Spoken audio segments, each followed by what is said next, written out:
Imana ishimwe, tugize amahirwe nanone yo kongera kuboneka imbere yayo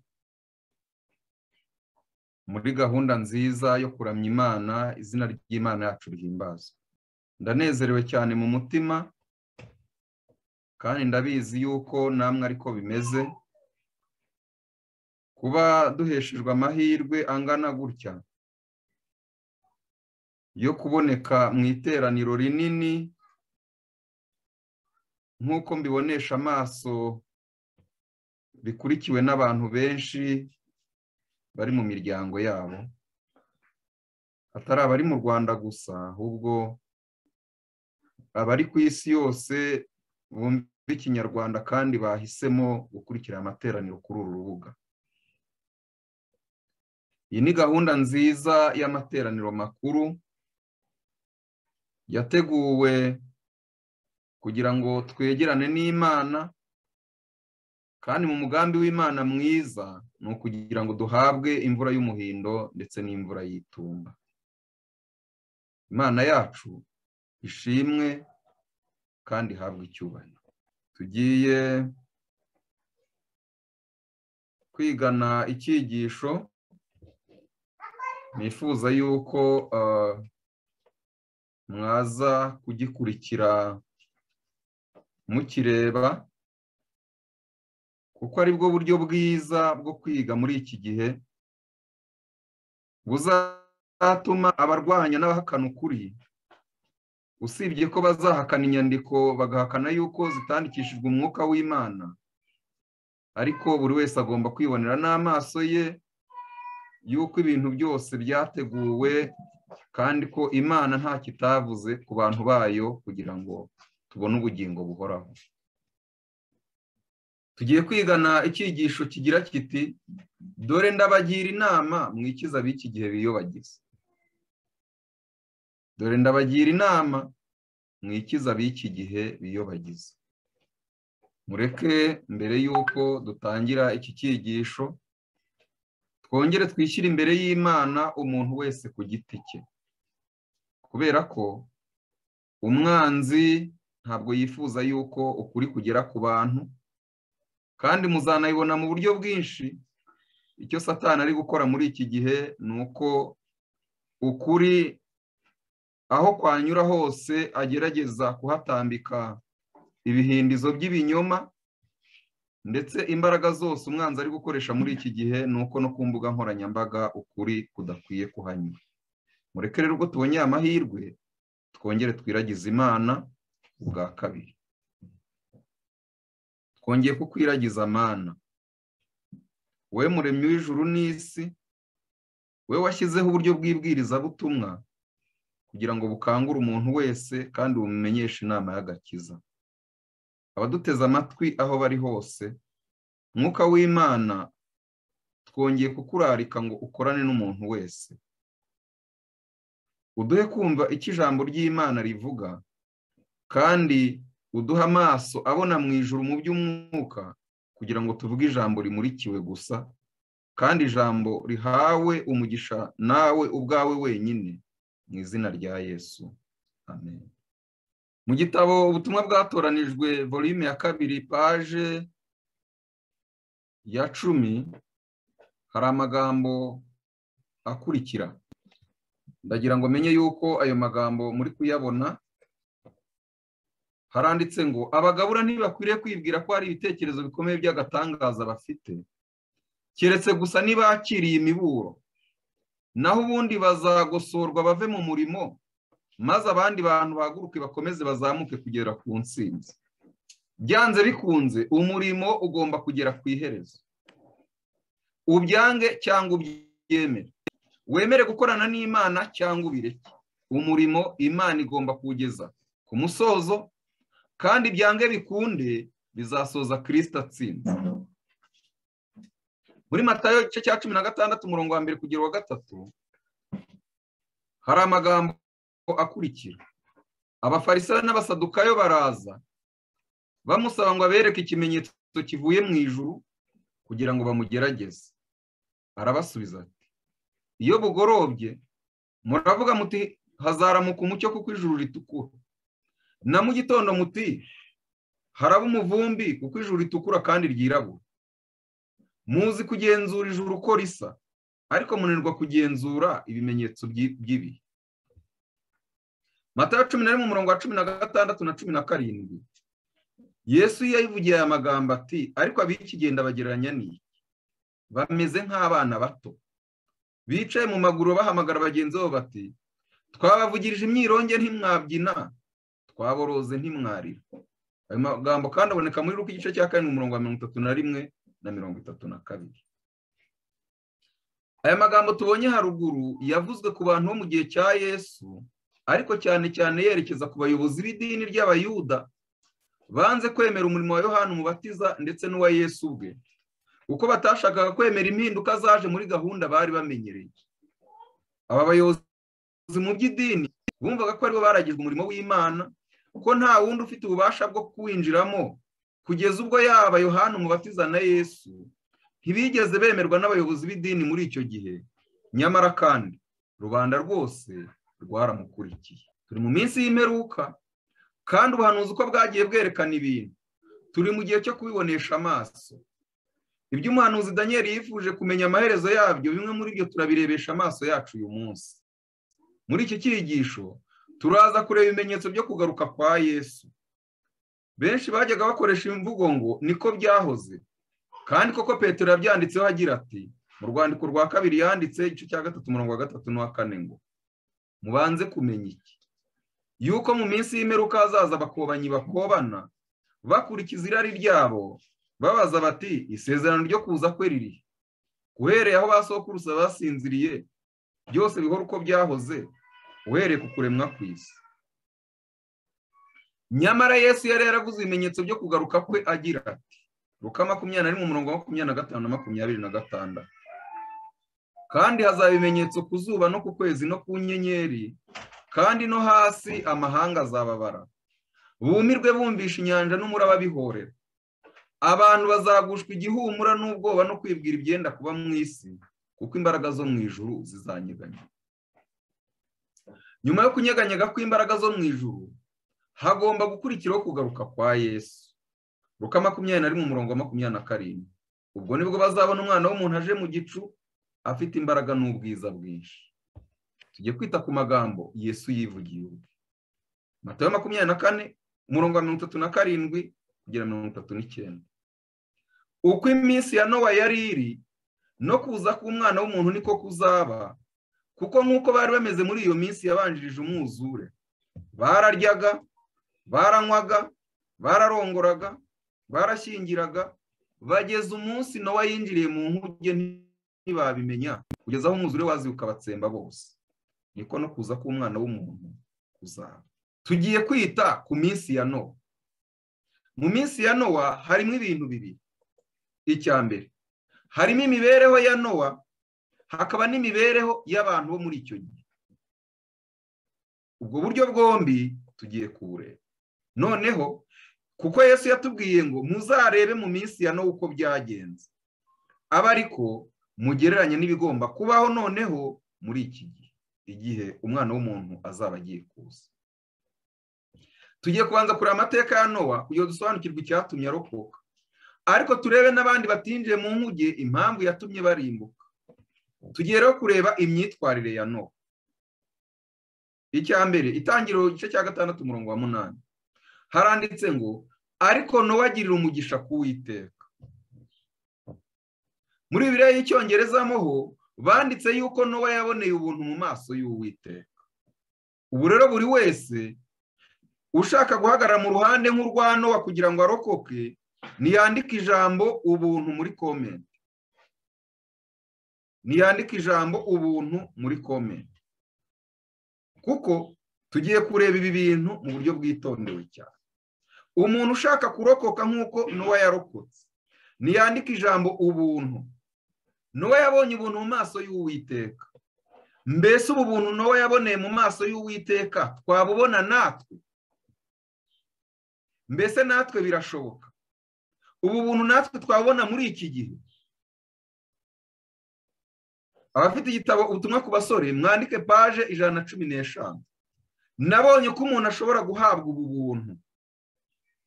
Jya hihereye mu cyumba cyawe maze uri aho wenyine winginga Imana uti Imana undememo umutima wera unsubizemo umutima ukomeye. Sengana umwete kandi ntugire icyo usiga. Gusengana umwete bitsinda byinshi. Kora nka Yakobo maze ukirane mu isengesho, shengurwa n'umubabaro. Mu gashyamba Yesu yavuye ibyuya by'amaraso, nawe ugomba gushyiraho umwete. Ntukigere uva mu cyumba cyawe utarumva ko ukomeye mu Mana. Bityo ba maso, kandi uko uba maso ukanasenga ushobora gutsinda ibitero ugabwaho, kandi ubuntu bw'Imana buzagaragarira muri wowe. Ubwo rero kuko ubuntu bukiza bwabonetse, ayo magambo kandi Pawulo yayandikiye Tito mu gice cya 2. Aramubwira ati kuko ubuntu bw'Imana bukiza bwabonetse. Ubwo rero niba ushaka kurokoka, saba ubuntu bukiza. Ntabwo ndi busubire mu cyigisho twaraye twize cyo komatana n'Imana. Ibi bireba umuntu womatanye n'Imana. Niyo mpamvu komatana n'Imana ni uguhora umuntu asaba ubuntu bukiza buri munsi. Ubuntu bukiza kandi ni imbaraga ihesha umuntu kunesha icyaha. Umunyezaburi yagaragaje uburyo iri sengesho rikwiye kuba rimeze. Zaburi 55 umurongo wa 17 kugera 18 yaranditse ati jyeweho nzambaza Imana Uwiteka azagize. Nimugoroba no mu gitondo no ku manywa y'ihangu nzajya muganyira niha nawe azumva ijwi ryanjye. Ubwo tubonye inshuro zingahe ku munsi? Niba izi nshuro muzibonye ku muntu wese ushaka ubuntu bukiza, muzandike muri comment. Mu gitondo, nimugoroba na mu gitondo no ku manywa y'ihangu. Kubera yuko igihe tugezemo buri wese akwiye gusobanukirwa ibi bintu. Urasabwa nimugoroba na mu gitondo na ku manywa y'ihangu kujya imbere y'Imana uyisaba ubuntu bukiza. Rengera ubuzima igitabo cya mbere paje 49 haranditse. Iyo twakiriye ubuntu bwa Kristo, sinzi nayo magambo muri kuyabona. Iyo twakiriye ubuntu bwa Kristo, dushobora kubona imigisha ishyitse yo kumvira. Niyo mpamvu abantu benshi batumvira Imana. Ndetse Yesu yigeze abivuga, aravuga ati impamvu mutumva amagambo y'Imana nuko mutaraba Imana. Nuko abantu babuze ubuntu bukiza. Iyo twakiriye ubuntu bwa Kristo, dushobora kubona imigisha ishyitse yo kumvira. Ubuntu bwe buduha imbaraga yo kumvira amategeko no gucika ku ngeso mbi. Iyo niyo mbaraga imwe rukumbi ishobora kudukomereza mu nzira y'ukuri. Niyo mbaraga yonyine rukumbi, nta kindi. Niba nta buntu bukiza ufite, ukaba udafite n'imbaraga zo gusaba ubuntu bukiza buri munsi, uratakaza igihe cyawe, uzatsindwa, amagambo yose wakoresha bizasoza bigaragara rwose yuko yari amagambo yawe ubwawe. Ibyo ngibyo nibyo byabaye kuri Petero. Igihe Yesu yamubwira ngo tujye gusenga, tube maso kugira ngo utagwa mu moshya, yariryamiye yibwira yuko noneho ibigeragezo nibiza araza gukoresha imbaraga z'umubiri agatsinda. Nyamara igihe Yesu yahabwaga ubuntu bukiza, agahabwa imbaraga, agahabwa mwuka wera, Petero n'abari kumwe bari basinziriye, nta masaha menshi yari yashira. Byagendekeye bite Petero? Petero ahise amwihaka. Itegeka kwa kabiri gice cya 30 umurongo wa 11 kugera 14. Kuko aya mategeko ngo utegetse uyu munsi atarayo kukunanira, kandi atarayakure ngo utayageraho. Ntari mu ijuru ngo bazuti ninde uri butuzamukire mu ijuru ngo yatuzanire yatwumvishe tuyumvire. Kandi ntari hakurya y'inyanja ngo bazuti ninde uri butwambukire inyanja ngo yatuzanire ayatwumvishe tuyumvire. Ahubwo iryo jambo rikuri bugufi cyane, riri mu kanwa kawe no mu mutima wawe ngo uryumvire.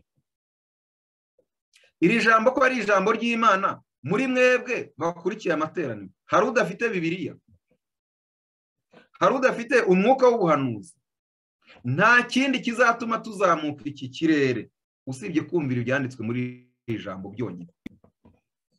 Ubwo Nowa yaboneraga ubuntu k'Uwiteka, ibyanditswe bimuhamya ko yahindutse umukiranutsi, ari nabyo byatumye agendana n'Imana.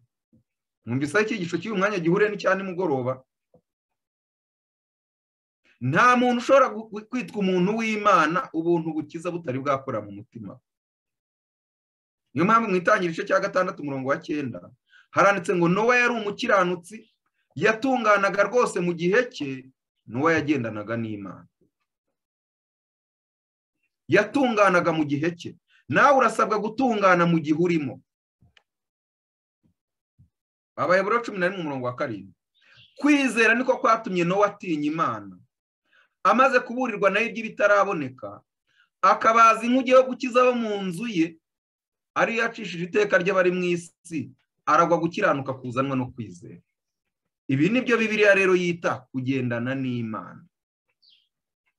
Umuntu wese utagendana n'Imana, ubu twageze mu ntangiriro y'ibintu bikomeye, ntabwo azabivamo atsinze, ahubwo agomba gutsindwa n'amagambo yakoresha uyu munsi ari guhanyanyaza avuga nka Petero mbere y'uko ahinduka, mbere y'uko yemera ko ubuntu bukiza bukora mu mutima we. Umuntu wese uvuga amagambo yo kwihandagaza muri iki gihe ati ngiye nzafata imyanzuro runaka, uwo muntu aribeshya. None se abantu bo mu gihe cya Nowa bo bari bameze bate? Ubwo tubonye Nowa, kugira ngo menye yuko mukurikiye ni iki cyahesheje Nowa gutsinda, kugira ngo tuze kubona yuko icyamuhesheje gutsinda abandi kuko batakibonye baratsinze. Ni iki cyatumye Nowa atsinda? Ni iki cyatumye Nowa atsinda? Kugira ngo tubone abatafite icyo kintu uyu munsi bagomba gutsindwa nubwo bakoresha imbaraga zingana gutya. Kandi twabonye ko ubuntu bukiza buraboneka, Imana isezeranye kwibutanga. Umuntu utiteguye gusaba ubuntu agomba gutsindwa. None se abantu bo mu gihe cya Nowa bo bari bameze bate? Itangiriro igice cya 6 umurongo wa 11 kugera 12. Kandi se yari yononekaye mu maso y'Imana, yuzuye urugomo. Mbese n'uyu munsi urugomo ruriho. Imana ireba isi, ibona yuko yononekaye, kuko abafite umubiri bose bari bononye ingeso zabo mu isi. Abafite umubiri bose bari barangije konona ingeso zabo mu isi, ariko Nowa agirira ubuntu, abonera ubuntu mu maso y'Uwiteka. Muri Bibiliya dukoresha bavuga ngo agirira umugisha, ariko ahari umugisha abazabasha kwandika hirya muzandikemo ngo ubuntu. Tugiye kureba amagambo mu Bakurambere n'Abahanuzi paje 44. Imana abo bantu bayo mbere umuzura impano zikomeye cyane, ariko bakoresheje ubuntu bwayo kwiha icyubahiro, maze ubwo buntu babuhindura umuvumo kubwo guhanga amaso izo mpano aho kuyahanga uwazibahaye. Bagiraga umwete wo kurushanwa kubaka amazu meza bakoresheje ubuhanga bwabo mu bukorikori. Izo ntambara ni nazo turimo, atari no mu ngo zacu, yewe no mu nsengero. Kuko urusengero rw'ibunaka rwubatswe muri miliyoni 500, twebwe turashaka kubarusha, turashaka urwa miliyoni 700. Twebwe turabona urwa miliyoni 700, bari abantu baturusha urusengero rwiza, turashaka urwa miliyari n'igice. Ibyo se bihuriye no kwakira ubuntu bukiza? Ayo marushanwa ari mu bisi, ari no mu nzu y'Imana, ari no mu bizera nyirizina. Banezezwaga n'ibikorwa byo kwinezeza no gukora ibibi, kuko bari batakifuza kwibuka Imana mu bitekerezo byabo. Ntibyatinda batangira guhakana kwibaho, batangira gushyira hejuru ubwenge bwa kimuntu, baramya imirimo y'intoki zabo, bigisha n'abana babo gusenga ibigirwamana. Abantu batabarika basobanukiwe nabi Imana n'ibiyiranga, kandi mu by'ukuri bakorera ibigirwamana nk'uko byari bimeze ku basengaga Bali. Aya magambo turi kuyasoma mu Bahanuzi n'Abami paje 160. Ndetse na benshi mu bavuga ko ari abakristo bifatanyije n'imbaraga zirwanya Imana n'ukuri kwayo. Ahari abakristo ngiye gukuramo iryo jambo abakristo nandikemo abadivantiste. Ndetse na benshi mu bavuga ko ari abadivantiste barangije kwifatanya n'imbaraga zirwanya Imana n'ukuri kwayo. Uko niko bashorwa mu gutera Imana umugongo no guha umuntu ikuzo. Muri iki gihe nabwo abantu bahisemo guhakana Imana umuremyi wabo, batangira kugendera ku nyigisho zihindagurika, aho bavuga ko Imana itaremye mu minsi 6 bashingiye ku nyigisho za Darwin zivuga iby'ihindagurika. ndagira ngo muzasuzume amateka. Darwin yahagurutse mu gitoro ry'abadivantiste ryavukaga. Satani ahagurutsa Darwin kugira ngo ayobye isi yose mu nyigisho zihakana irema, ahubwo zivuga iby'ihindagurika. Nk'uko nituza kubibona, turaza kubibona mu nyandiko yitwa Laudato Si. Nk'uko byari mu gihe cya Nowa, amarushanwa mu bwubatsi n'ubukorikori byasimbujwe umutima wo guca bugufi. Akurambere n'abantu zipaje 44 na 45. Abantu ntibongeye kwitondera amategeko agenga abashakanye cyangwa ngo bubahirize uburenganzira bwo gutunga ikintu. Hajemo ibintu byitwa common good, ariko ibyo turaza kubibona, ntabwo twari twahagera. Amategeko agenga abashakanye avaho. Abantu barakabije kugira urugomo, banezezwa no kwica inyamaswa kandi no kurya inyama byatumaga barushaho kuba abagome n'abicanyi, kugeza ubwo baje gufata ubugingo bw'abantu nk'aho ntacyo bumaze. Muri iki gihe nabwo abantu bamaze kugera ku rwego rwo gusuzugura itegeko ry'Imana rigenga abashakanye. Imana yashyizeho umuhango wo gushyingirwa hagati y'umugabo umwe n'umugore umwe, kandi itegeko iti ntimuzatandukane. None ubu mu mategeko y'ibihugu bashyizeho amategeko yo gushyingiranwa kw'abahuje ibitsina mu buryo buteye isoni. Abantu bita ibyamamare mu isi ntibatinya kwivuga ibigwi ko baryamana bahuje ibitsina. Impamvu zishingirwaho mu gutandukanya abashakanye nazo ntaho zihuriye n'iki ijambo ry'Imana rivuga, ndetse n'ibindi bimeze bityo. Nyamara mu rwandiko rwa mbere Pawulo yandikiye Abakorinto igice cya 6 umurongo wa 9 kugera 10 yaranditse, ntimuzi yuko abakiranirwa batazaraga ubwami bw'Imana? Ntimwishuke. Abahehesi cyangwa abasenga ibishushanyo cyangwa abasambanyi cyangwa ibitingwa aribo batinganyi cyangwa abagabo bendana cyangwa abajura cyangwa abifuza cyangwa abasinzi cyangwa abatukana cyangwa abanyazi, bene abo ntibazaraga ubwami bw'Imana. Niyo mpamvu muntu uduteze amatwi uri mu cyitwa LGBTQ community, ndakurarikira kwihana none habikitwa none, kuko ntuzarokoka umujinya w'Imana. Niba kandi uri mu bashyigikiye ibyo bintu, ihane bikitwa nonaha, kuko ntuzarokoka umujinya w'Imana. Mu gihe cy'Abayuda, umwami Rehobowamu umuhungu wa Salomo yategetse mu gihugu kirimo abatinganyi, maze bikongereza igihugu umujinya w'Imana. Cya mbere cy'Abami igice cya 14 umurongo wa 24. Kandi muri icyo gihugu hariho abatinganyi bakoraga ibizira byose by'abanyamahanga Uwiteka yirukanye imbere y'Abisirayeli. Mbese uyu munsi natwe abatinganyi barahari, bumva banezerewe baguwe neza ku buryo no kubyamamaza rwose bumva ntacyo bibatwaye, maze bashyiraho amashusho yabo y'urukozasoni, maze abantu si ukunezerwa bagashyiraho za like. Ariko igihe cyose urayikinze ibyo bintu, jya umenya neza ko ufatanyije icyaha nabo. Uyu munsi hari benshi bifuza ko mu itorero ubutinganyi bwemerwa, kandi mu bihugu nka Amerika mu itorero harimo ibice bishyigikiye ubutinganyi, kandi bene ibi bice ni nabyo byamamaza kurambikwaho ibiganza kw'abagore ngo babe bakuru b'itorero n'abapasitori. Aba batinganyi bo mu itorero banditse n'igitabo uyu munsi kigurishwa kuri Amazon cyitwa Seventh Gay Adventist, cyanditswe n'uwitwa Danine Akras na Stephen Ayer. Muzashakisha aya magambo uko nayashyize ahangaha, ibi bintu muzabibona neza. Kandi abantu bavuga ibi bintu ni Abadventiste b'umunsi wa karindwi.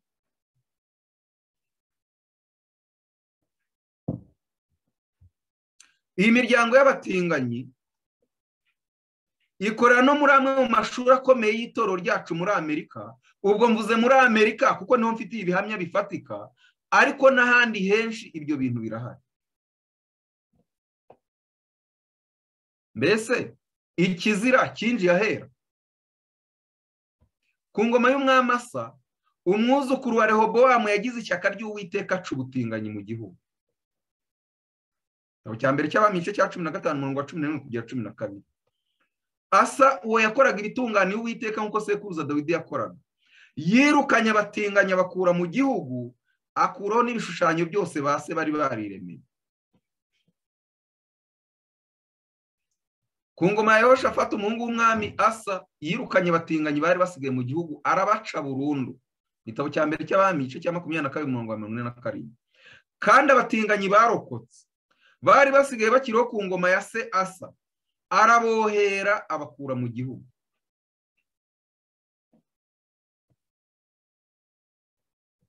Muri iki gihe gisoza amateka y'isi byageze n'aho ibihugu bivuga ko bigendera ku mahame ya Gikristo bishyira ubutinganyi mu mategeko y'ibihugu kugeza n'ubwo abahuje ibitsina bemererwa gushakana. Ntibyagarukiraho, bemererwa no kurera abana.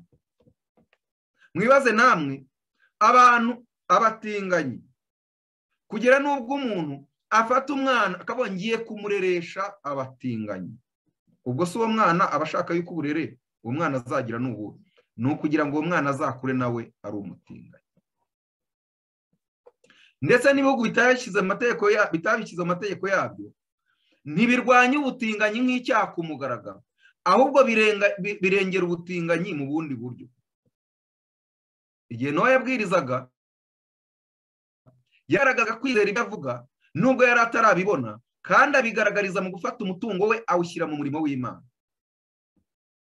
Abakurambere n'abahanuzi paje 45 haranditse ubwo yatangaga ubutumwa bwe bw'imiburo, Imana yamuhaye kwizera gushyitse kandi kw'intangarugero.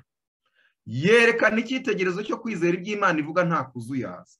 Ubutunzi bwe bwose yabushoye mu nkuge. Ndagira ngo aya magambo mwongere muyatekereze. Igihe yatangaga ubutumwa bwe bw'imiburo, ninde wamuhaye kwizera gushyitse? Ndagira ngo iki kintu mugisuzume. Mu gihe yari arimo atanga ubutumwa bwe bw'imiburo, ninde wamuhaye kwizera gushyitse? Niyo mpamvu umuntu wese utazatanga ubutumwa bw'umuburo ntabwo azahabwa kwizera gushyitse, azaramya inyamaswa n'igishushanyo cyayo, kandi azashyirwaho ikimenyetso cyayo, kandi niwe uzanywa ku nzoga y'Imana idafunguye y'umujinya wayo, kandi azababazwa n'umuriro n'amazuku imbere y'abamarayika b'Imana n'abera bose. Ubwo yatangaga ubutumwa bwe bw'imiburo, Imana yamuhaye kwizera gushyitse kandi kw'intangarugero. Yerekana icyitegererezo cyo kwizera iby'Imana ivuga nta kuzuyaza. Ubutunzi bwe bwose yabushoye mu nkuge. Yagombaga kubwiriza abantu avuga ko Imana izateza abantu umwuzure ku isi. Abajyaga kwizera ubwo butumwa bakitegura bihana kandi bagahindura imibereho yabo, bajyaga kuzababarirwa kandi bakarokoka. Kurambere n'abahanuzi paje 46 na 47. Ariko igihe cyarahise, abantu bajyaga banyuzamo bakagira ubwoba mu mitima yabo, batangira kwirara. Muri buku ubwoba abantu bari bafite igihe hazaga lockdown ya mbere. Ninde muntu wibuka amatorero yose ku mbuga nkoranyambaga abantu bakubona dufashe bakanaka, dufashe kanaka, dufashe kanaka? Ariko ibyo byarangiriye aho. Abantu bahise bumva ibintu byose bigize gute birangiye. Muri icyo gihe abantu benshi bafashe imyanzuro, bamaze gusuzuma ibibaye, baravuga bati kandi ijambo ry'Imana ryatugiriye inama yo kuva mu migi tukajya mu byaha. Abantu bafata imyanzuro baragenda. Simvuze wenda ko hatari abagenda muri iki gihe, ariko abantu bimutse bakava mu migi bajya mu byaro icyo gihe batandukanye n'abari kwimuka iki gihe. Ahubwo abimutse icyo gihe bamwe muri bo barimo baranasubira mu migi kubera ko abantu batangiye kwirara. Muzumva n'inyigisho nyinshi zigishwa n'abantu barimo n'abakuru b'amadini n'iryacu ririmo babwira abantu batari ko ibi bizarangira no mu cya 1918 ibyo bintu byarabaye. Habayeho icyorezo, habayeho smallpox, maze abantu bararwara, ariko iyo ndwara yararangiye. N'ubu ngubu mwikumva abo bantu bakabya, ibyo bintu bizarangira. Tuvuge se wenda ko abantu bakabya, abantu barakabya ku buryo bazanahindura yuko isi yagenewe imyaka 6,000. Wowe uteze amatwi, ubu abantu barakabya ku buryo abantu batabona neza aho ibintu byerekeza nk'uko tuza kubibona. Niba 1918 wumviye itegeko ry'Imana, kuko Imana isuzuma gukiranuka k'umuntu mu gihe cye, abo bantu bashyizweho ikimenyetso cy'Imana mu gihe cyabo kuko bumviye umuburo Imana yatanze muri icyo gihe. Uyu munsi rero nawe birakure. Wikwitwaza ngo ibyo bintu nibyo mu gihe cyarangiye. ndagira ngo mbabwire ikintu gikomeye. Ibyanditswe mu mubwiriza haranditse ibyabaye nibyo bizongera kuba, ariko nibyongera kuba abariho muri icyo gihe nibo bazaba bariho. Ndagira ngo munsubize, iyo ijambo ry'Imana bivuze ko nta gishya kiri munsi y'ijuru, nta gishya ku Mana, ariko abo bantu ibyo bintu biba ari bishya kuko nibwo baba babibonye. Niyo mpamvu dufata urugero, uyu munsi covid ntabwo ari nshya kuri twebwe. Uyu munsi covid-19 ntabwo ari nshya kuri twe. Ndashaka kubabaza, uyu munsi covid-19 si nshya kuri twe? Ni nshya kuri twe kuko twayiboneye rimwe, ndetse n'imyiteguro yo guhangana nayo twayiboneye rimwe, ku buryo uyu munsi nta muntu wavuga ngo ni umuhanga muri ibyo bintu iyo abantu baboneye ibintu rimwe. Bikaba nta shuri ibyo bintu byizwemo. Bivuze ngo buri wese kubwo gutuza ashobora kumenya icyo gukora, kandi icyo kintu ahisemo agashingira kuri fact zigaragara. Bagize ibitekerezo bivuga yuko ibyaremwe biruta Imana yabiremye. Baravuze bati iyo ubutumwa bwa Nowa buba ukuri, kamere y'ibyaremwe yagombaga, berekanye ko badashaka kumva umuburo w'Imana ubwo bongeraga kwikorera nk'ibyo bakoraga mbere y'ubutumwa bwa Nowa. Bikomereje ibirori byabo byari bigamije guhaza inda zabo gusa. Baranywaga kandi bararyaga, barahingaga kandi bakubaka, biteganiriza iby'ejo. Bavugaga yuko ibyo Nowa yavugaga iyo biba ukuri, abantu b'ibyamamare nk'abanyabwenge b'ubwoko bwose cyangwa abantu baba barabyumvise bakabisobanukirwa, igihe bari barahawe cyo kwisuzuma cyendaga kurangira. Niyo mpamvu ndagira mbabwire yuko benshi mu bateraniye aha ngaha, igihe cyanyu cyo kwisuzuma gishobora kurangira uyu munsi. Inkuge yari yuzuye nk'uko Uwiteka yabitegetse, kandi yari ihunitsemo ibyo kurya bizatunga abantu n'inyamaswa. Nuko umugaragu w'Imana arongera ararika abantu bwa nyuma nk'uko mbararitse bwa nyuma, abinginga gushaka ubuhungiro bukiboneka. Nanone bamwima amatwi, ahubwo bavugira hejuru bamukoba. Ndagira ngo ibi bintu nongere mbibabwire. Mubateze amatwi uyu mwanya, aho muteraniye mu ngo zanyu, birashoboka yuko bwaba ari ubwa mbere n'ubwa nyuma wumvise iri jwi rikwinginga.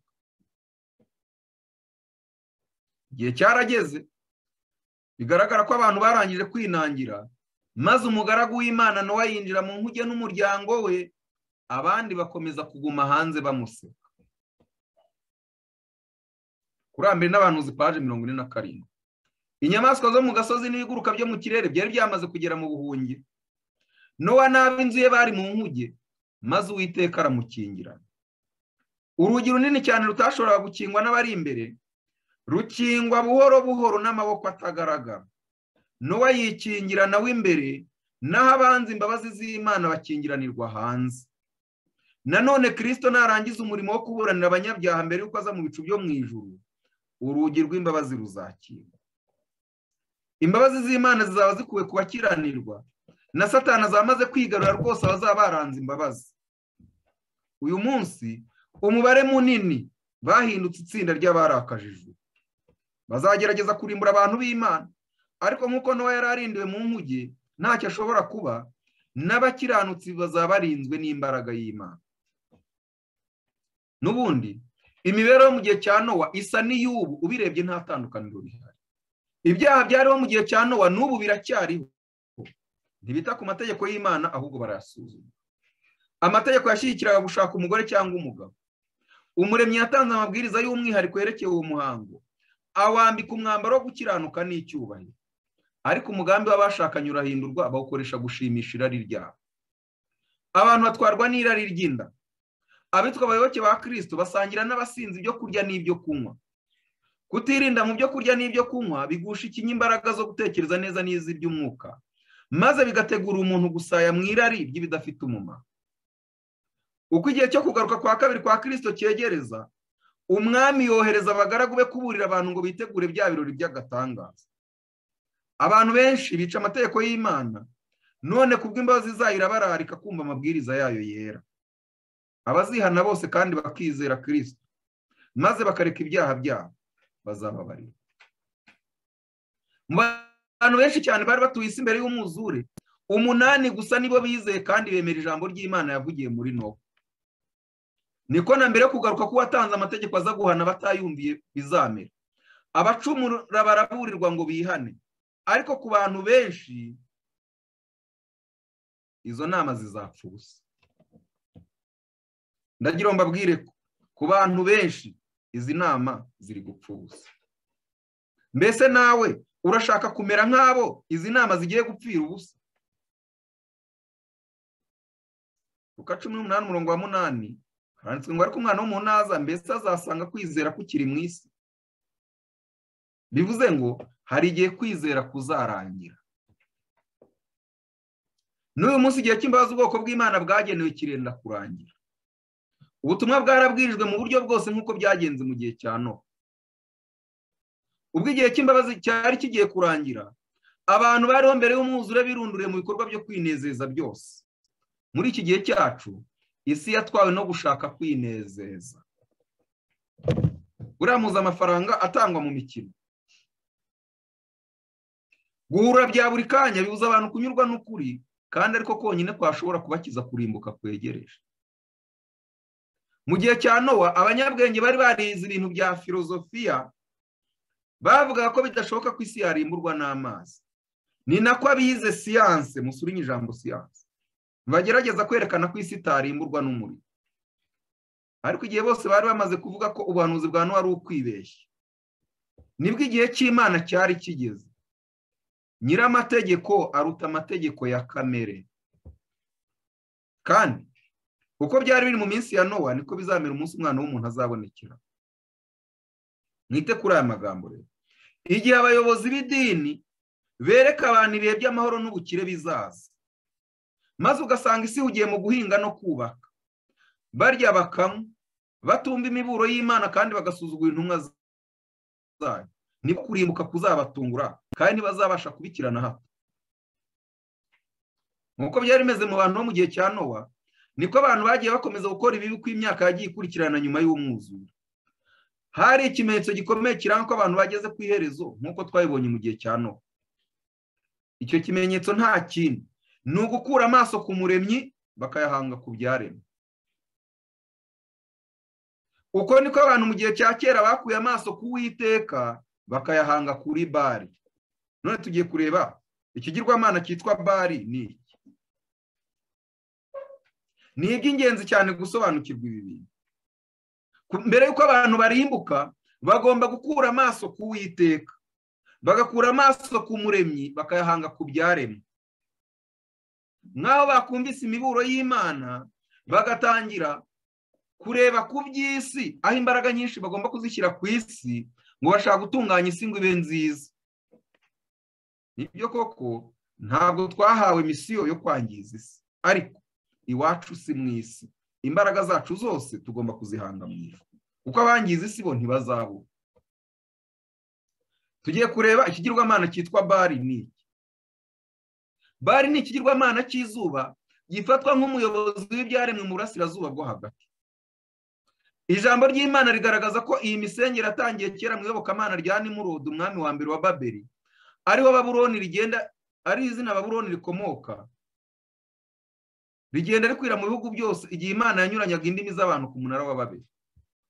Buri bwoko bw'abantu bo bwatataniye n'ururimi bajyanye n'iyobokamana bari bafite, ari ryo gusenga izuba n'ingabo zo mu ijuru, arizo izuba, ukwezi n'inyenyeri n'ibindi biremwa.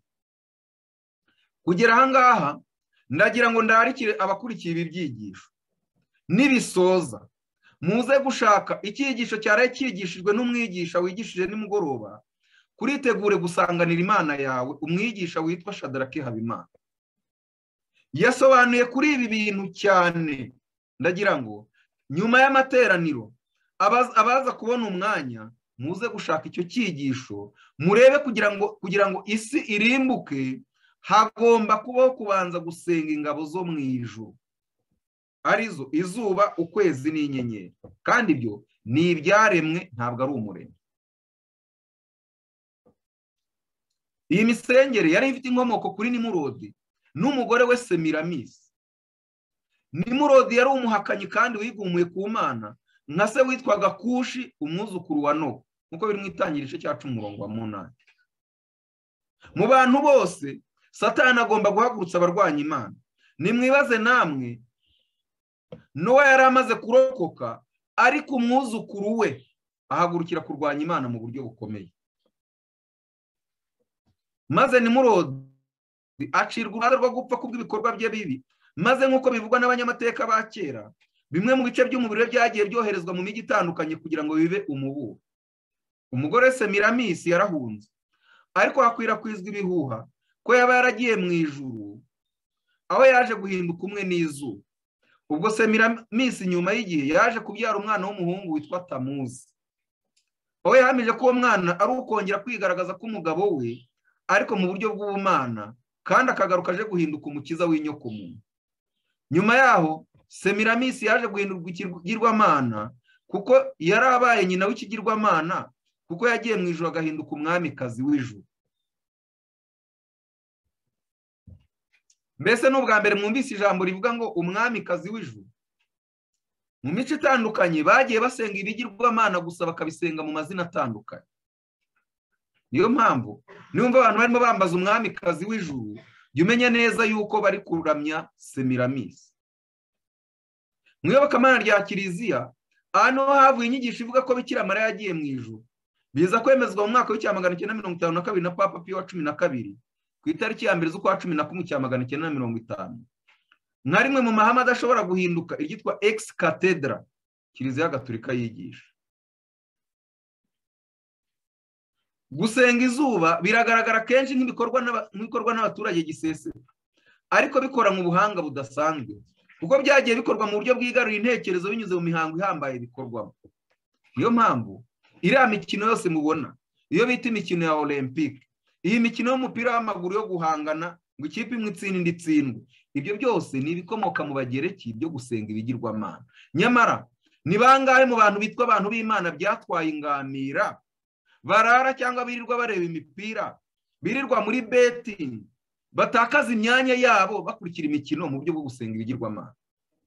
Uburyo bw'imisengere bwagiye bwaguka cyane ibihe bihe ibindi, kandi mu gihe turimo iyi misengere yaragutse cyane ku buryo ari bw'amadini menshi yubakiyeho. Urugero nk'amadini yose y'Iburasirazuba, Ubudisme, Ubuhindu n'Ubugatulika. Mu mayobera y'Ubugatulika, gusenga izuba byageze ku rwego rwo hejuru cyane. Amazina y'ibigirwamana yose yarahinduwe, ariko uburyo bwo kubisenga bwo ntibwahindutse. Nibyo byitwa gushengerera. Iyo abantu bo bari gushengerera isakaramentu, nahangaha ibi bintu byose bikomoka. Mu gihe cy'Abisirayeli, ubwoko bw'Imana bwageraga ku rwego rwo gusenga izuba, byabaga bigeze ku rugero rwa nyuma rwo kwihangana kw'Imana. Uko niko Abisirayeli barakaje Imana kubwo gusenga izuba. Nguko umwami w'Abisirayeli Ahabu yakoze icyaha gikomeye cyo kubakira Bali ingoro mu gihugu hose, maze abantu aho kuruhuka umunsi wa karindwi, bakaruhuka umunsi wa mbere, ari wo munsi wahariwe Bali. Cya mbere cy'Abami cya 16:32-33.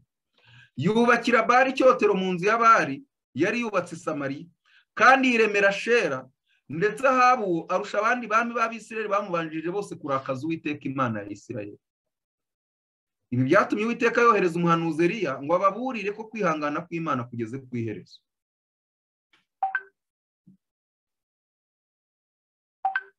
Aho cya mbere cy'Abami cya 17:1. Bukeye Eliya w'i Tishubi, umwe mu basuke b'i Galeyadi, asanga Ahabu aramubwira ati, ndahiye Uwiteka Imana ya Isirayeli ihoraho, iyo nkorera iteka yuko nta kime cyangwa imvura bizagwa muri iyi myaka, keretse aho nzabitegekera. Igihe cyose abantu bageze ku rwego rwo gusenga Bali, nta kime cyangwa imvura. Ikime kivuga umwuka wera, nta mwuka wera bongera guhabwa.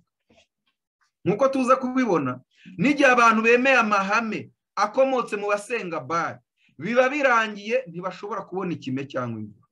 Ikime kivuga, aricyo dew mu Cyongereza, kivuga imvura y'umuhindo, naho imvura mu bwinshi kivuga imvura y'itumba. Bivuze ngo iyo abantu bavuye ku mahame yo gukiranuka y'Imana, ntibashobora guhabwa imvura y'umuhindo, ntibashobora no guhabwa imvura y'itumba. Umwami mubi Ahazi yimaga ingoma mu Bayuda, yakoze ibyangwa n'Uwiteka kugeza afata icyemezo agatambira Bali ibitambo, ndetse ajya i Damasiko guhura n'umwami wa Ashuri. Mwitondera amagambo, ahakura igishushanyo mbonera cy'igicaniro cy'ibigirwamana, ategeka ko mu rusengero rw'Uwiteka bimura igicaniro cyaho, ahubwo bakimika igicaniro cy'ibigirwamana mu mwanya w'igicaniro cy'Uwiteka. Ndagira ngo mube maso cyane aha tugeze. Ibi bintu byabaye byakozwe n'umwami Ahazi. Ahazi wayoboraga ubwoko bw'Imana. Arangije aragenda ajya gusura i Damasiko, abona uburyo basenga Bali, afata imisengere ya Bali, afata igishushanyo mbonera cy'imisengere ya Bali, acyohereza ngo mu nzu y'Imana naho aba ariko bazajya basenga. Mutega amatwi rero. Buke igitabo cya kabiri cy'Abami igice cya 16 umurongo wa 10 kugera 11. Buke Ahazi ajya i Damasiko guhura na Tigurati-Pileseri umwami wa Ashuri. Umwami Ahazi agezeyo abona igicaniro cyaho, yoherereza Uriya umutambyi ishusho yacyo n'urugero rwacyo uko cyakozwe kose. Mbese ibintu murumva bimeze nk'iki? Nuko Uriya umutambyi yubaka igicaniro nk'icyo akurikije urugero rwose umwami Ahazi yamwoherereje ari i Damasiko. Uko ni kuri umutambyi yacyubatse kugira ngo umwami Ahazi nava i Damasiko azasange cyuzuye. None ngiye kubabaza ikibazo. Ninde washyizeho gahunda yo gusenga? Ninde wubatse ubuturo bwera ndetse n'ibikoresho byo mu buturo bwera n'ubusobanuro bwacyo? Ndagira ngo ndebe yuko mukurikiye. Ni ryari se Imana yigeze ibwira abo mu itorero ryayo ku isi ngo nimujya gusenga muzagendere ku mabwiriza mukuye i Damasiko yo mu by'umwuka? Abo bantu ntibashobora kubona icyangwa imvura. Ahantu hose amabwiriza y'Imana yahagaritswe hagashyirwaho ay'abantu, nta kime nta n'imvura. Tugiye kureba amagambo mu gitabo cya kabiri cy'Abami igice cya 16 umurongo wa 14 kugera 18. Kandi icyotero cy'umuringa cyari imbere y'Uwiteka, agikuraho cyari kiri imbere y'inzu hagati y'icyotero n'inzu y'Uwiteka, agishyira iruhande rw'icyo gicaniro cye rwerekeye ikasikazi. Ibi bintu yari akoze, Uriya umutambyi yari akoze, yari abikuye. Nuko umwami Ahazi ategeka Uriya umutambyi ati, ku gicaniro kinini aba ariho ujya utambira igitambo cyoswa cyo mu gitondo, uture ituro ry'ifu ry'impeke rya nimugoroba. Kandi cyoswa n'ituro rye ry'ifu ry'impeke hamwe n'itambo cyoswa cya rubanda rwose rwo mu gihugu n'ituro ryabo ry'ifu y'impeke n'amaturo yabo y'ibyo kunywa, uminjagira amaraso yose y'igitambo cyoswa n'ay'ikindi gitambo, ariko icyotero cy'umuringa kizabaho ku bwanjye, njye nkigishirizaho Imana inama. Uko ni kuri umutambyi yagenzaga uko umwami Ahazi yategetse kose. Maze umwami Ahazi atemaho ibisate by'ibitereko, avanaho n'igikarabiro. Igikarabiro gishushanya iki? Igikarabiro uyu munsi kigereranywa n'iki? Ndagira ngo ibi bintu tubyumve mu buryo bw'umwuka kandi buri wese akanguke atega amatwi. None se ubu igikarabiro kiracyahari cyangwa cyavuye? Niba ibyo bintu bidakorwa nta kime nta n'imvura. Mbese ibintu biranditswe muri Bibiliya cyangwa ni amagambo y'umwigisha?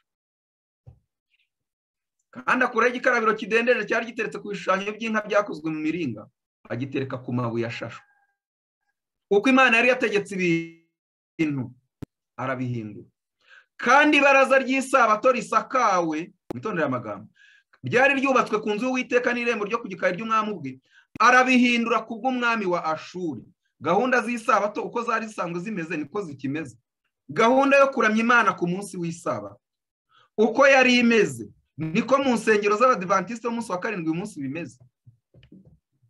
Niba atari ko bimeze rero, nta kime nta n'imvura.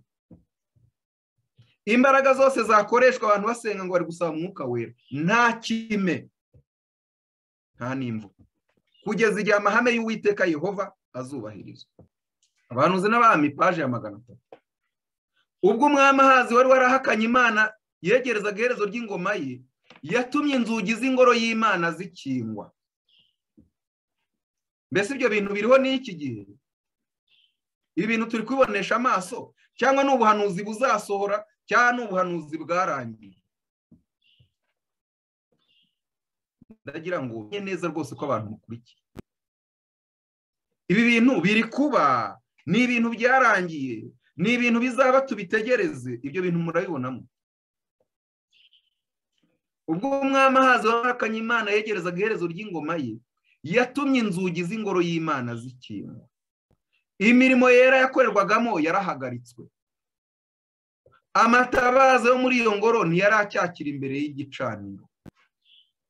Nta bitambo by'ibyaha by'abantu byari bigitambwa. Imibavu yahumuraga neza ntiyari ikizamuka mu ijuru mu gihe cy'igitambo cya mu gitondo n'icya nimugoroba. Kubera guta urugo rw'inzu y'Imana no gukinga akadadira inzugi zayo, abaturage b'umurwa utaragiraga Imana barihandagaje, bubaka ibicaniro byo kuramirizaho imana z'abapagani mu mfuruka z'inzira zo muri Yerusalemu. Ibintu abantu bakora uyu munsi, umubare munini byo bakora ni ukwihandagaza. Byasaga naho ubupagane bwatsinze, imbaraga z'umwijima zari hafi yo kuganza. Niyo mpamvu byanditswe biravuga ngo iyi Imana iba itarishigarije igice kimwe, twari guhinduka nk'isodomu tugahinduka nk'igoma. Abahanuzi n'abami paje 301. Nyamara mu Buyuda hari hatuye abantu bamwe bakomeje kubaha Uwiteka, barashikama banga gushorwa mu gusenga ibigirwamana. Bene abo nibo Yesaya na Mika ndetse n'abafasha babo babonaga mu byiringiro ubwo bitegerezaga kurimbuka kwajyaga kuba mu myaka iheruka y'umwami Ahazi. Ubuturo bwabo bwera bwari bwarakinzwe, ariko abakiranutsi bahawe ibyiringiro bigira biti Imana iri kumwe nawe. Ahubwo Uwiteka nyir'ingabo mushimisha kwera kwe, kandi abari mujya mwubaha mukamutinya, kandi niwe uzababera ubuturo bwera. Nta buturo bwera buzongera guhinduka inzu. Igihe urusengero rwari rufunzwe kubera ibyaha bya Ahazi n'abatambyi bo muri Isirayeli, Imana yahise yivugira ubwayo ngo ni jyewe uhindutse ubuturo bwayo. Intambara abantu barwana uyu munsi y'insengero bamenye neza ko bari gutakaza igihe cyarangiye, ahubwo mushakire ubuturo ku Uwiteka buba byihuse. Abantu bakomeje kuba babi, abayobozi b'ishyanga banga kumvira Imana, na nyuma y'imiburo yose Uwiteka yabahaye nuko akomeza kubatuma abahanuzi barinangira. Imana Ezekiyeli yerekwa riteye ubwoba mu gice cya 8 ngo arebe ibyo abayobozi b'Abayuda biberamo. Ezekiyeli igice cya 8 umurongo wa 10 kugera 14. Nuko ndinjira maze ndebye mbona amoko yose y'ibyikurura hasi n'inyamaswa zishishana n'ibigirwamana byose by'inzu ya Isirayeli bishushanijwe ku rusika impande zose, kandi imbere yabyo hahagaze abantu 70 bo mu bakuru b'inzu ya Isirayeli. Hagati yabo hahagaze Yazaniya mwene Shafani, umuntu wese afite icyotero cye mu ntoki ze kandi atama impumuro y'umwotsi w'imibavu. None se abakuru b'inzu ya Isirayeli basengaga bate kandi ibyo basengaga Uwiteka atabyemera? Basengaga Bali. Maze arambaza ati mwana w'umuntu, mbese ubonye ibyo abakuru b'inzu ya Isirayeli bakorera mu mwijima? Umuntu wese ibitekerezo bye abishushanyiriza hameze nk'icyumba hiherereye. Buri urebye ibintu biri mu mitima y'abayobozi bo mu idini muri iki gihe, abayobozi b'amadini n'amatorero, wabona neza rwose yuko, kandi ndagira ngo ibintu twe kubyumva mu bandi tubirizana iwacu mu itorero ryacu hagati. Kuko bavuga bati Uwiteka nta turuzi, Uwiteka yataye igihugu. Arongera arambwira, uraza kubona ibindi bizira bikomeye bakora. Maze njyana ku rugi rw'irembo ry'inzu y'Uwiteka ryerekeye ikasikazi, mbona abagore baho bicaye baborogera nde? Tamuzi. Nyamara ikibazo nticyari gifite abakuru 70 gusa, noneho cyari cyageze mu batambyi nyirizina ndetse n'umutambyi mukuru. Umutambyi mukuru agereranywa nande? Umutambyi mukuru mu Bisirayeli uyu munsi agereranywa nande? Agereranywa na perezida wa General Conference mu itorero ry'Abadiventiste b'umunsi wa karindwi. Ezekiyeli igice cya 8 umurongo wa 16 kugera 18. Nuko aranjyana ngeza mu rugo rw'imbere y'inzu y'Uwiteka, maze ndebye mbona ku irembo ry'urusengero rw'Uwiteka hagati y'umuryango n'igicaniro abantu bagera nko kuri 25 bateye imigongo ku rusengero rw'Uwiteka bareba iburasirazuba, kandi basengaga izuba berekeye aho rirasira. Maze arambaza, mbese ibyo urabibonye wa mwana w'umuntu we? Ibyo bizira b'inzu ya Yuda bakorera biraboroheye, kuko igihugu bacyujujemo urugomo kandi bakongera kundakaza ndetse bakaneguriza izuba.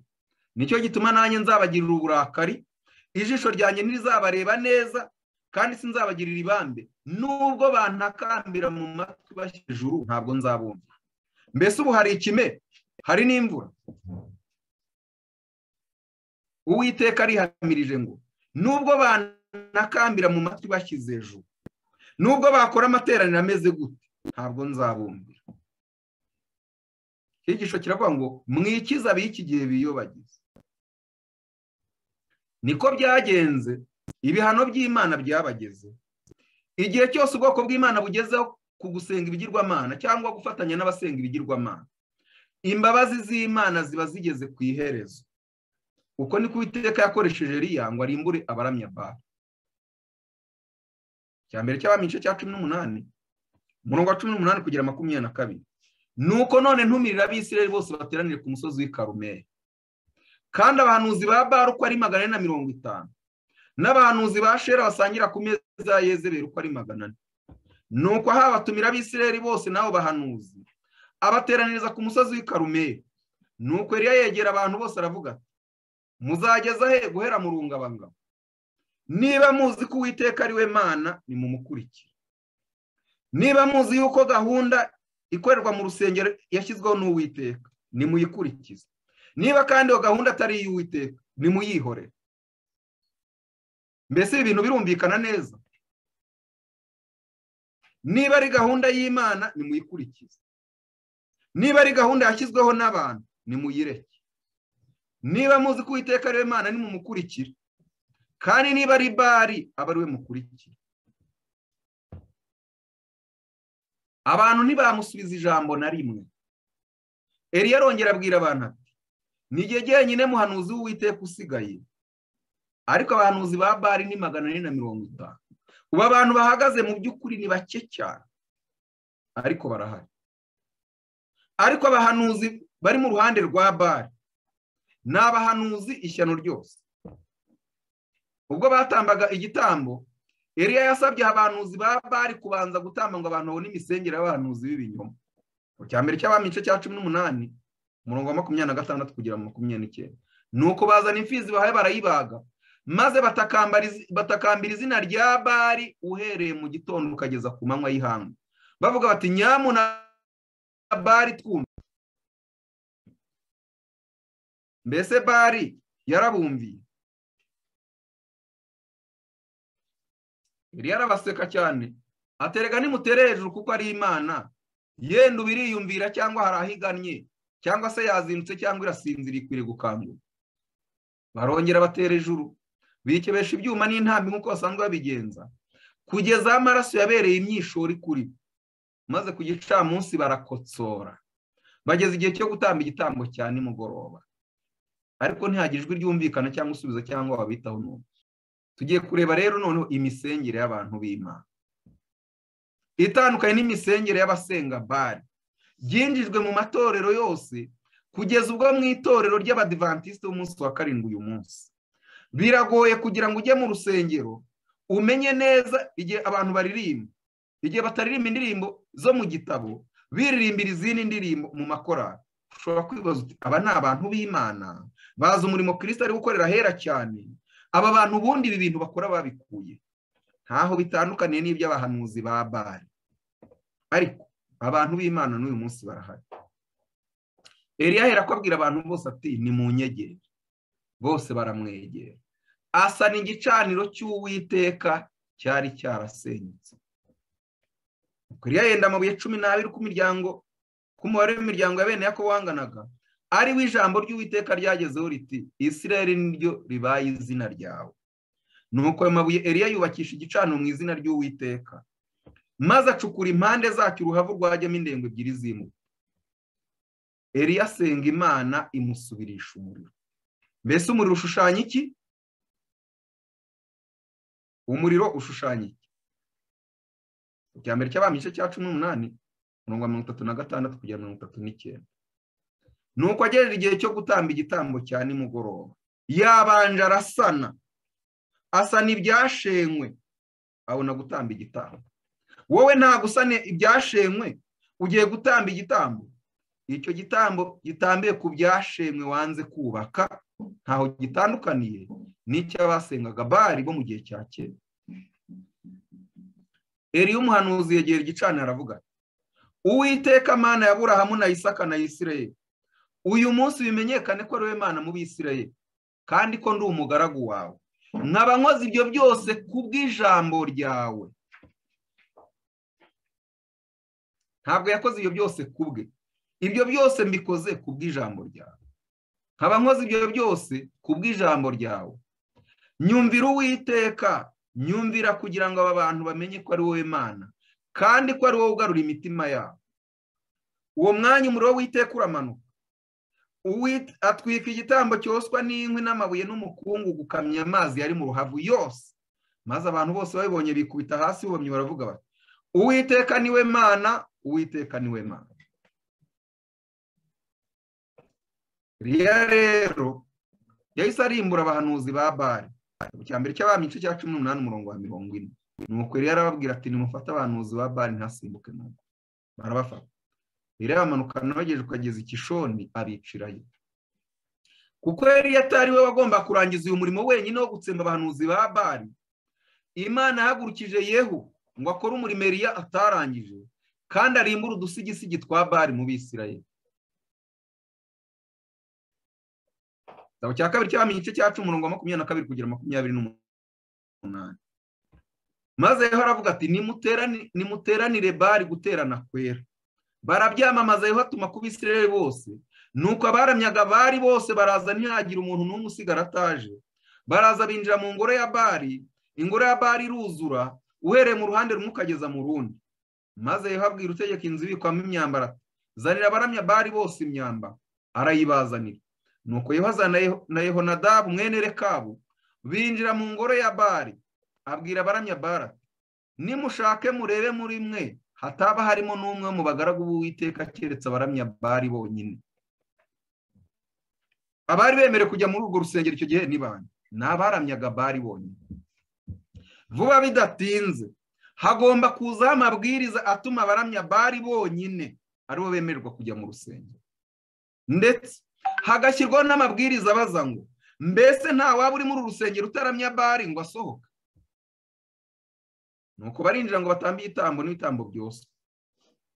Ariko Yehu ikintu yakoze mu izina ry'Uwiteka, Yehu wari uhagarariye Uwiteka, byashoje ba bantu bose bari mu mudendezo bafite amahoro kuko baramya Bali, nta n'umwe warokotse. Uko niko bimeze no muri iki.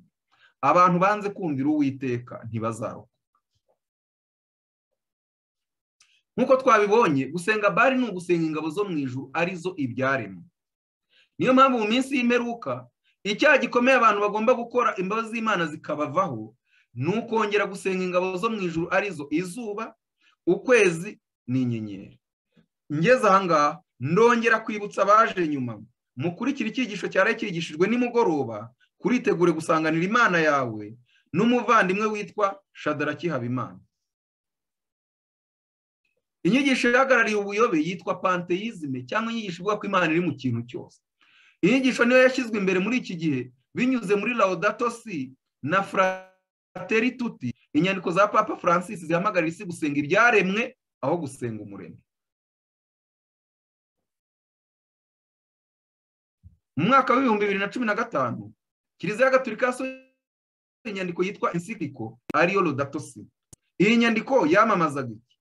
Ihamagarira abatuye isi gusenga izuba n'ingabo zo mu ijuru. Ishingiye ku nyigisho za Francisco wasize, kandi amadini yose yinjiye muri uwo murongo, ndetse n'imyanzuro isi iri kugenderaho ni umugambi wo gusenga izuba, ariko mu buryarya bukomeye, ku buryo abantu bazakanguka bisanga baramaze kwemera amahame amwe, barateye umugongo Imana burundu. Abatazemera amahame ku bushake bagomba kubihatirwa. Ababyanze kuko bamenye aho byerekeza nibo bonyine bazahagarara badatsinzwe muri iyi ntambara iheruka. Inyandiko z'ibanze paje ya 73 haranditse, ubwo nabona uko tugomba kumera kugira ngo tuzaraga ubwiza, kandi nkabona ukuntu Yesu yababajwe kugira ngo aturongere umurage w'igiciro cyinshi, nasenze nsaba ko twabatirizwa mu mibabaro ya Yesu, kugira ngo twe kuzatinya ngo tugambure mu gihe cy'ibigeragezo, ahubwo tuzabashe guhangana nabyo dufite kwihangana n'ibyishimo. Umwuka w'ubuhanuzi avuga ibintu bikomeye cyane. tuzi neza ibyo Yesu yababajwe kugira ngo kubw'ubukene bwe n'imibabaro ye tubashe kugirwa abatunzi. Marayika yaravuze ati muzi nuko inarijye mugomba kugenda mwihuta. Bamwe muri twe bagiye bagira igihe cyo kwakira ukuri no kugenda batera imbere buhoro buhoro, kandi intambwe yose twagiye dutera yagiye duha imbaraga yo gutera indi. Ariko ubu igihe kirarangiye, kandi ibyo twamaze imyaka myinshi twigaho bagomba kuzabyiga mu mezi make. Bazaba nanone bafite byinshi bagomba kwibagirwa n'ibindi byinshi bagomba gusubiramo bakabyiga. Abatazigera bakira ikimenyetso cy'inyamaswa n'igishushanyo cyabo iteka rizatangazwa, uyu munsi bagomba kuba barafashe icyemezo cyo kuvuga bati oya, ntabwo tuzita ku butegetsi bw'inyamaswa. Dore isengesho ritangira Laudato Si, ari n'abatuye isi binjiyemo mu mugambi wo kurwanya Imana. Iri sengesho riravuga ngo icyubahiro ni icyawe data wanjye, kubera mushiki wanjye akaba na mama isi itubumbatiye kandi ituyobora. Mbese tuyoborwa n'isi ikaduha imbuto n'uburabyo bw'amabara n'ibyatsi. Uyu munsi twebwe tuyoborwa n'isi. Yarivugiye ngo dusangiye inzu imwe, ni kimwe na mama mwiza utwakirana ubwuzu. Ati rero iyi si niyo ituyoboye. Nongeye kubaza ikibazo, uyu munsi tuyobowe n'isi? Kiliziya ifata Francisco wasize nk'umuntu wakundaga ibyaremwe, harimo inyamaswa ndetse akita no ku bakene. Yafatwaga nk'umunyamahoro, akaba umuntu washaka ko abantu bose bishyira hamwe. Afatwa kandi nk'umuvandimwe w'ibiremwa byose. Yabaye uwakoreshejwe mu icengezamatwara rya pantheisme, kuko yavuga ko ibiremwa byose ari abavandimwe be, agahamya ko ibiremwa byose biri mu muryango umwe. Francisco wasize yavuga ko amahoro kubwe ari uko abantu bose bakorera hamwe.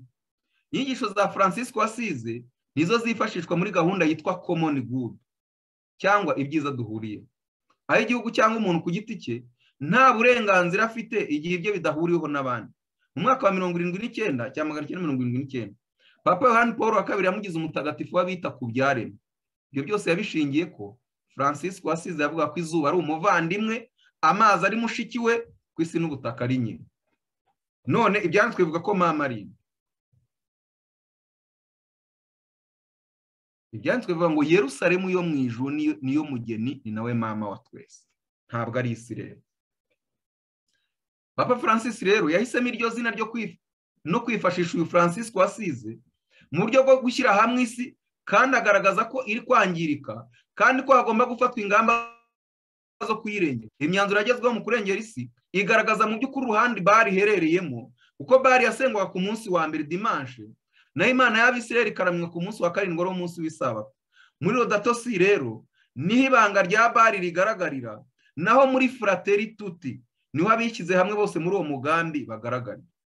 Muzasome iyi nyandiko, iboneka muri Laudato Si ku gihamya cya 237. Nk'uko ayo mahame yo gusenga bari amaze imyaka igera kuri 6 acengezwa muri gahunda z'ibihugu, gahunda z'amadini na gahunda z'imiryango na gahunda zo mu burezi ziswe Francis Education Pact cyangwa uburezi bwa Papa Francis. Ayo mahame yasinywe ku itariki 15 z'ukwa 10 mu 2020. Aya mahame ni agomba gukoreshwa muri gahunda z'ubukungu bw'isi mu cyitwa Economy of Pope Francis.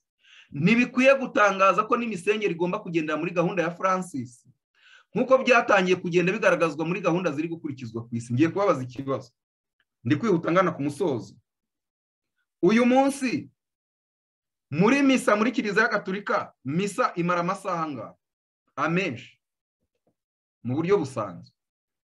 None se uyu munsi twahawe gusenga amasaha angahe? Ntabwo Imana yigeze itegeka abantu kuruka ku munsi wa mbere w'iminsi 7. Uyu ni umugambi wa Roma kugira ngo abatuye isi bose basenge bari. Muri gahunda imwe kandi niko hifashishijwe siyanse y'ibinyoma ngo abatuye isi bose bashyirwe mu mugambi umwe ushyigikiwe n'amahame yitwa common good. Ngiye gusoma iki gihamya mu bihamya by'itorero umuzingo wa gatanu page ya 80. Ndabasabye mutega amatwi aya magambo yo mu bihamya by'itorero. Igihe kiratwegereye aho hagomba kubaho urujijo no kudasobanukirwa, atanazigambika nka mareka w'umucyo ayobye n'intore niba bishoboka. Hazabaho imana nyinshi n'abayobozi benshi. Mbese abayobozi babaye benshi. Umwanzuro ufashwe none hasi ufatwejo, ufashwe mu gitondo si wo wasasi, uwasasi tunyuranye n'uwa saa 5, uwa saa 5 unyuranye n'uwa saa 7. Gahunda zabaye urucangitira, imiyaga y'imyigishirize izahura. Abantu bose bahaye agaciro cyane siyanse y'ibinyoma, ntabwo bazongera kuba abayobozi b'ubwoko bw'Imana. Mbese aya magambo murayabona? Abantu bose bahaye agaciro cyane siyanse y'ibinyoma ntabwo bazongera kuba abayobozi b'ubwoko bw'Imana. Abo bose biringiye inyurabwenge, ubuhanga ndetse n'impano ntibazabasha guhagarara mu mwanya ukwiye ngo umurimo ushingire kuri bo. Ntabwo bakurikiye umucyo nyawo. Abo bagaragaye ko badakwiriye ntibazongera kuragizwa umukumbi. Umurimo ukomeye uheruka ni bake muri abo bantu bakomeye bazawinjizwamo, kuko bumva ari abantu bihagije, bakabona bakwiye gukora badahawe inama z'Imana, ntibashobora gukoreshwa nayo. Uwiteka yifitiye abagaragu be bakiranuka mu gihe cy'ishungu, mu gihe cy'igeragezwa rikomeye bazahagarara bemye. Hari abantu b'agaciro bahishwe batarapfukamira Bali, ntabwo babonye umucyo uhagije nk'uwo twabonye, ariko mu gihe gikomeye kandi giteye ubwoba nibwo umucyo nyakuri w'Ubukristo uzigaragaza. Barahari, bahagaze mu mucyo, ariko amaso ntabasha kubabona ubu. Mu gicuku nibwo abakristo nyakuri bazagaragara. Ubwo John Knox yari arembejwe n'abamuhatiraga kumvira amategeko y'abantu, yafashe umwanzuro mwiza wo kutishingikiriza ku magambo yabo. Uko niko umukristo nyakuri wese akwiye kugenza. Intambara ikomeye, paje 182 aranditse. Igihe bamuzanaga imbere y'umwamikazi Scotland, aho ubutwari bwa benshi mu bayobozi b'Abaprotestant bwari bwaracogoye, John Knox we yahamije ukuri ashize amanga. Ntibashoboraga kumwigarurira bakoresheje amagambo ashyeshya, kandi ntiyadohokaga imbere y'ibikangisho. Umwamikazi yamureze ubuyobe. Umwamikazi yavuze ko Knox yari yarigishije abantu kuyoboka idini ryabuzanijwe na leta, kandi ku bw'ibyo yari yarishe itegeko ry'Imana ritegeka ko abantu bose bakwiriye kubaha ibikomangoma bibategeka. Knox yashubije ashikamye ati, nk'uko idini nyakuri ridakomora imbaraga cyangwa ubushobozi ku bikomangoma byo ku isi, ahubwo ribikomora ku Mana yonyine, niko abantu batagomba kubaka idini yabo ku byifuzo by'ibikomangoma bibategeka. Kuko bijya bibaho kenshi ko ibikomangoma bidasobanukirwa n'idini nyakuri y'Imana kurusha abandi bose. Mbese y'urubyaro rwa Aburahamu rwose ruba rwarayobotse idini ya Farawo, uwo bakoreye igihe kirekire, ndababaza madamu, mbese mu isi yose hari kuba irihe dini? Cyangwa se iyo mu gihe cy'intumwa abantu bose bayoboka idini y'ibikomangoma by'Abaroma, mbese n'irihe yobokamana riba ryarabaye ku isi? Kandi rero madamu, mubasha kwibonera ko abayoborwa batagomba guhatirwa gukurikira idini y'ababategeka, nubwo bategetswe kubumvira. Umwamikazi yashinje Knox kubwiriza mu buryo bunyuranye n'uburyo abayobozi b'idini bashyizweho muri icyo gihe. John Knox yaramushubije, uziringira Imana iyo yavuye ijambo ryayo yeruye, kandi birenze iby'ijambo ry'Imana rikwigisha, ntukabyizere utitaye ku muntu uwo ari we wese ubyigisha. Ijambo ry'Imana ubwaryo rirasobanutse, kandi nihagira ahagaragara kudasobanuka, Mwuka Muziranenge utajya yivuguruza abisobanura neza kurushaho mu yindi mirongo, kugira ngo hatagira gushidikanya gusigara, keretse kubinangira bagashaka kuguma mu bujiji. Uku niko umugorozi utaragiraga ubwoba yabwiye ukomeye w'ibwami, ashyize ubugingo bwe mu kaga. Ubwo butwari butangaje nibwo yakomeje ngo agere ku mugambi we, agasenga kandi akarwana urugamba rw'umukiza, kugeza ubwo Scotland yibohoye ubutegetsi bwa Papa. Ibimenyetso byose byagaragajwe ndetse n'ibindi byinshi benshi barabisuzugura, bakageza nubwo bavuga ko nta kimenyetso na kimwe kigaragaza ko Yesu agiye kugaruka. Bakiyobagiza ubwabo badashaka kubona ibihamya byose Imana itanga kuri izi ngingo. Benshi mu bavuga ko bizera ukuri bashaka ubuhanuzi bubwirizwa nk'amateka, ariko isohora ryabwo ntirivugweho. Bamwe bati ayo ni amakuru si ubutumwa, abandi bati mwirinde ibyo kuri interineti, abandi bati muvuge Yesu gusa iby'isohora ry'ubuhanuzi ni ugutera abantu ubwoba n'ibindi. Abo bose biyobagiza ujye ubatera umugongo. Ngiye kubabaza ikibazo ngana ku musozo, ko abantu basuzugura ubutumwa Imana itanga bakavuga ngo ubwo nubwo kuri interineti. Uyu munsi imyanzuro y'inama y'abaminisitiri abantu bayirebera he? Mbese iyo myanzuro yasohotse wanga kuyikurikiza ngo kubera ko iyo myanzuro yasohotse kuri interineti? Uzanga kumva ubutumwa kuko bwigishirizwa kuri interineti, kubera yuko uvuga yuko ibyo kuri interineti atari ukuri? Ku musozo rero, ibyakozwe n'igice cya 2 umurongo wa 40, nuko akomeza kubahamiriza n'andi magambo menshi arabahugura, mwikiza b'iki gihe biyobagiza. Ndasaba Imana kugira ngo we kuba mu biyobagiza, mu izina rya Yesu, amen. Dushime Imana. turagushimye mwami uko wahagarikiye ijambo ryawe ukaba urigejeje ku musozo. Ukomeze kwigaragaza no mu yandi materaniro. Gahunda zose zibera aha ngaha zituma umwuka wawe agaragarira mu mibereho ya buri wese, kandi ijambo ryawe rizima rihoraho ryigishwe mu mwuka w'ukuri, mu izina rya Yesu. Amen.